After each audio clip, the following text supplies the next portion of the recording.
टीकाकरण head count सर्वे trekking due list प्रपत्र के बारे में हम जानकारी लेंगे।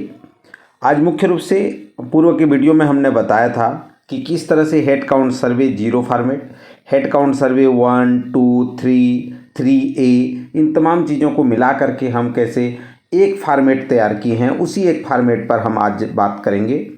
टीकाकरण हेड काउंट सर्वे ट्रैकिंग ड्यू लिस्ट प्रपत्र, जिसमें जिले का नाम, ब्लॉक, जोन या UHB का नाम, सब हेल्थ सेंटर वार्ड का नाम, गांव, मोहल्ला, टोला, कॉलोनी, शहर, क्षेत्र का नाम, आशा या मोबिलाइजर या सर्वेयर का नाम, ANM का नाम और नंबर, सर्वे दिनांक। ये बेसिकली जो हेडिंग है, जो कवर है, जो पुस्तिका है, उसमें ये हेडिंग रहेगा, जिसमें 1000 की जनसंख्या में एक पुस्तिका दी जाएगी। उस पुस्तिका में जिसके कवर में ये होंगे, उसके बाद महत्वपूर्ण सूचनाएं हम जानकारी प्राप्त करेंगे। ये पुस्तिका प्रत्येक सत्र हेतु उपलब्ध कराए जाएंगे। आशा सर्वेक्षक मोबिलाइजर अपने नियत क्षेत्र में प्रत्येक घर का दौरा करें और सभी गर्भवती महिलाओं और 0 से 5 वर्ष के बच्चों को उनकी वर्तमान टीकाकरण स्थिति के साथ सूचीबद्ध करना होगा। यदि घर में 0 से 5 वर्ष आयु वर्ग के एक से ज़्यादा बच्चे हैं तो उनको अलग अलग पंक्तियों में, अलग अलग रो में उसको लिखना होगा। 0 से 5 वर्ष के बच्चों की जन्म तिथि अनिवार्य रूप से लिखना होगा, क्योंकि आप सभी को पता है इस सभी की एंट्री जो है यूविन में होनी है। टीका तालिका में यस नो की जगह टीकाकरण की तारीख लिखनी होगी। ये भी यूविन में एक मैंडेटरी है, डेट देना, क्योंकि जो हिस्ट्री है उसमें डेट मांगता है कि आपको पुराने में कौन से टीके लगे थे, तो कौन से तारीख को लगे थे। तो ये यस नो की जगह आपको टीकाकरण की तारीख लिखनी होगी। आशा सर्वेक्षक मोबिलाइजर अपने रजिस्टर में नई पहचानी गई गर्भवती महिलाओं और सभी नवजात शिशुओं को सूचीबद्ध करेंगे, लिस्टिंग करेंगे और उसको अपडेट भी करेंगे। सभी सूचीबद्ध लाभार्थियों को उनका पूर्ण टीकाकरण सुनिश्चित करने के लिए ट्रैक भी करेंगे, क्योंकि ये एक बार एक चार्ट बन जाएगा तो उसमें आसानी से लिस्ट भी तैयार हो जाएगा, ड्यू लिस्ट बन जाएगा और साथ ही साथ वो सूची को फिर से अपडेट करने के लिए भी वो बाध्य होंगे। जो इस प्रपत्र का उपयोग करेंगे उसमें सत्र के एक दिन पहले ड्यू लिस्ट तैयार कर लेंगे, क्योंकि इसमें सभी वैक्सीन जिनको लगे हैं और जिनको नहीं लगे हैं वो तमाम जानकारियां जो है यहाँ प्राप्त हो जाएगी। तो ये ड्यू लिस्ट भी आसानी से इससे बन जाएगा। आशा सर्वेक्षक मोबिलाइजर इस पुस्तिका में जानकारी अध्ययन करने के लिए जिम्मेदार होंगे, क्योंकि ये प्रत्येक 1000 आबादी पर यह पुस्तिका उपलब्ध रहेगा। तो उस आशय को लेकर के ये तैयार किया गया है कि पारे मजरे टोले में स्थित जो मितानिन आशा कार्यकर्ता हैं वो आसानी से ये प्रपत्र को अपडेट कर लें। अपडेट करने के बाद जो छूटे हुए हैं उनका ड्यू लिस्ट तैयार कर लें और उसी आधार पर फिर NM दीदी जो है वो सेशन प्लान करके वहाँ वैक्सीनेशन करेंगे। तो प्रपत्र में क्या खास है इसको हम देखते हैं। घर नंबर है, तो जो मितानिन हैं, जो आशा हैं, जो सर्वेयर हैं, उन्हें उनके क्षेत्र में आने वाले सभी घरों का सर्वे करना है, कोई भी घर नहीं छोड़ना है। इसीलिए बार बार कहा गया है सर्वे में भी कि जो खास करके जो HRA एरिया है, जैसे कि ईंट भट्टा है, क्रेशर है, निर्माण स्थल है, बंजारा है, शहरी स्लम है, सघन जंगली क्षेत्र हैं, पहाड़ी क्षेत्र हैं, जनजाति बाहुल्य ग्राम है, ठीक है, या जहाँ पे ANM कई दिनों से नहीं, 2-3 वर्षों से नहीं है, ठीक है, 3 माह से कार्यरत नहीं है, तो ऐसे तमाम बातें हाई रिस्क में की गई है। तो यहाँ घर नंबर में कोई भी घर न छूटे, इसका प्राथमिकता में मेन है। घर नंबर इसलिए मांगा जा रहा है कि हर नंबर आप जहाँ से शुरू करेंगे और जहाँ आप जो सर्वे ख़त्म करेंगे वहाँ तक की पूरी डिटेल आपके पास इसमें होनी है। तो घर नंबर में घर का मालिक, घर मालिक का नाम आपको लिखना है। उस घर में पर्टिकुलर एक घर का अगर उदाहरण लें तो उस घर में कितने सदस्य हैं, परिवार के कुल सदस्य की संख्या, जैसे मान लीजिए 5 सदस्य हैं, घर का मालिक है रामू, परिवार के कुल सदस्यों की संख्या 5, ठीक है, उस परिवार घर में कितने लोग रहते हैं, 5 लोग रहते हैं। गर्भवती महिलाओं की संख्या जैसे आपको उस घर में सर्वे के दौरान अगर कोई प्रेग्नेंट महिला है तो वो संख्या वहाँ पे आपको लिखनी है। इसका ये नहीं कि उसकी मिसेस की संख्या, यहाँ ध्यान रखने वाली बात है, यहाँ गर्भवती महिलाओं की संख्या की बात की गई है। ठीक है, तो गर्भवती महिला अगर है तो उसको लिखना है, नहीं तो उसको छोड़ देना है। 1 साल से छोटे बच्चों की संख्या, ये भी ध्यान देने वाली बात है। जब हम सर्वे करने जाते हैं तो कहीं पे आपको ये मिलेंगे और कहीं पे नहीं भी मिलेंगे। कई घर ऐसे होंगे जहाँ पे गर्भवती महिला नहीं होगी, कहीं पे यहाँ होंगे कि 1 साल से छोटे बच्चे नहीं होंगे, तो पर भी उस घर की सर्वे करना है, घर का मालिक का नाम लिखना है। ठीक है, और उस पर कितने परिवार हैं तो इसमें हेड काउंट सर्वे हो रहा है, उस घर का मालिक का नाम हो रहा है, आपकी जनसंख्या का सर्वे हो जा रहा है, उस परिवार में कितने लोग हैं तो ये एक सर्वे भी हो रहा है, ध्यान रखिएगा। तो गर्भवती महिलाओं की संख्या अगर हैं तो वहाँ लिखना है। 1 साल से छोटे बच्चों की संख्या है उसको लिखना है। 1 से 2 साल के बच्चों की संख्या लिखनी है।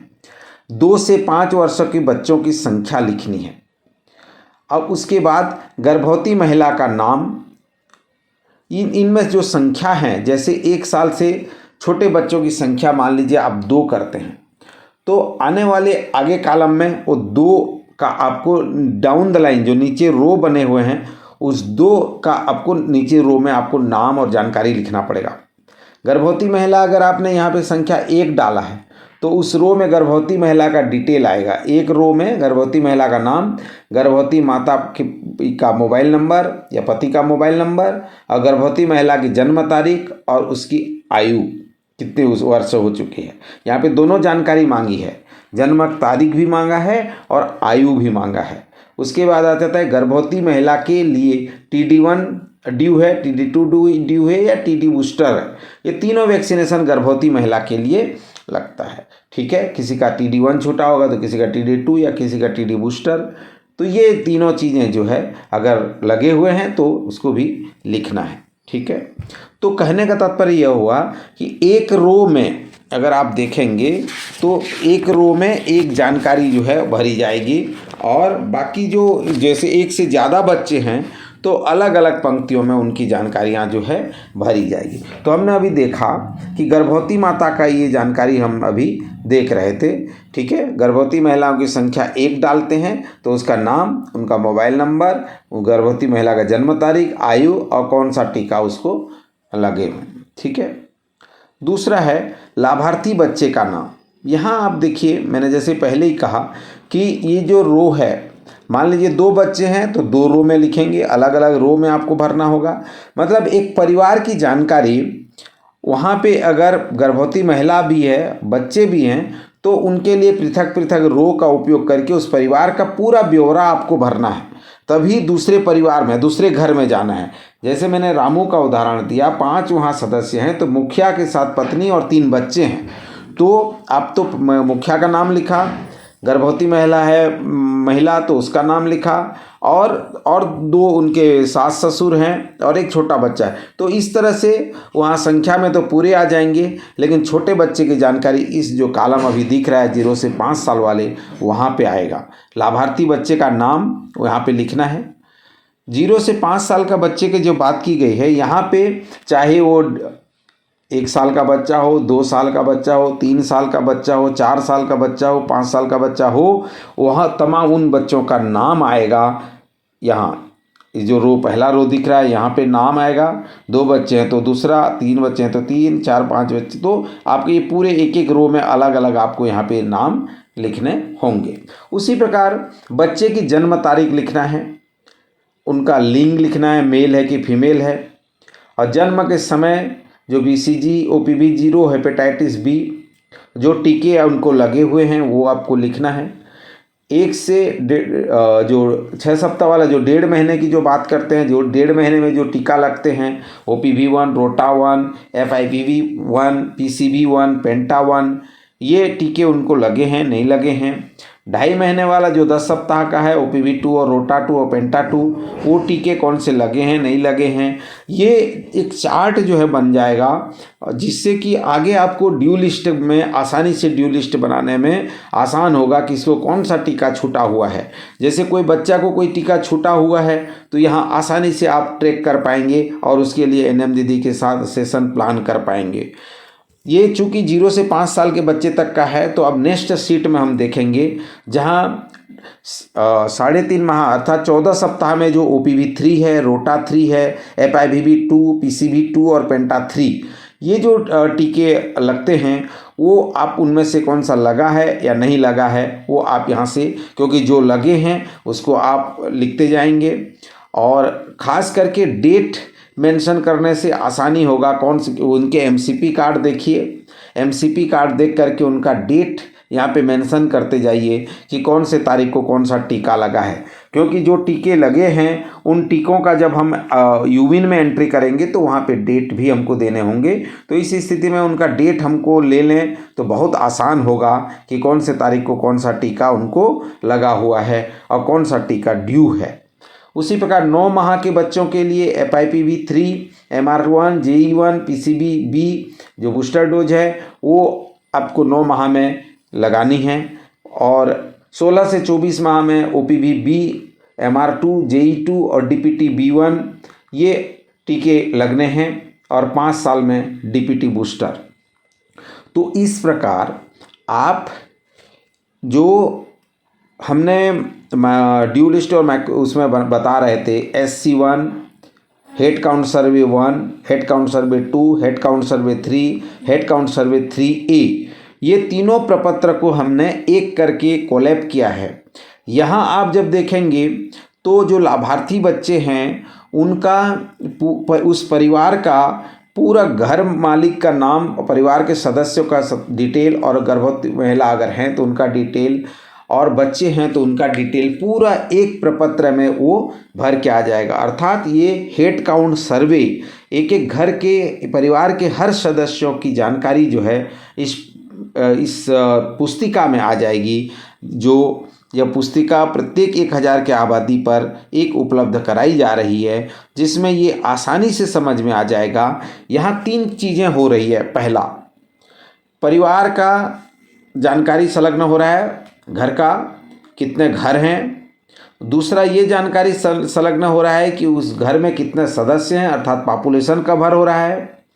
तीसरा, ये जानकारी संलग्न हो रही है कि प्रेग्नेंट गर्भवती महिलाएं कितने हैं, ये वहाँ पे आ रही है। और चौथा चीज़ है 0 से 5 साल के कितने बच्चे हैं, वो भी आपका ट्रैक हो रहा है। और 5वां चीज़ जो है कौन से बच्चे को कौन सा वैक्सीन, कौन से माता को कौन सा टीका लंबित है, वो जानकारी कलेक्ट हो रहा है।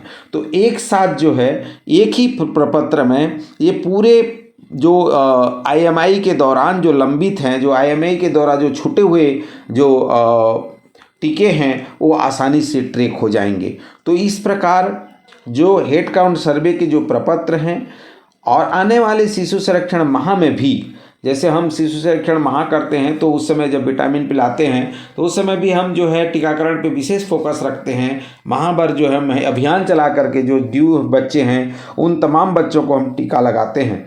तो वो कार्य भी जो है यहाँ आसानी से ट्रैक हो सकता है। तो हम फिर से रिपीट कर रहे हैं कि ये पुस्तिका संभवतः प्रति 1000 आबादी पर एक हो। इस तालिका के अनुसार जो है मोबिलाइजर जो आशा है प्रत्येक घर का दौरा कर सभी गर्भवती महिलाओं और 0 से 5 वर्ष के बच्चों को उनकी वर्तमान टीकाकरण स्थिति के साथ लिस्ट बनाएगी।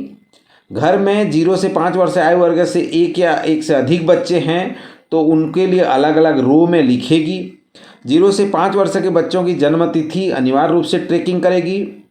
टीका तालिका में यस नो की जगह में टीकाकरण की तारीख लिखेंगी ताकि कौन से तारीख को उनको टीका लगा था उनका MCP कार्ड देख करके आशा सर्वेक्षक मोबिलाइजर अपने रजिस्टर में नई पहचानी गई गर्भवती महिलाओं और सभी नवजात शिशुओं को सूचीबद्ध करेंगी और अपडेट भी करेंगी।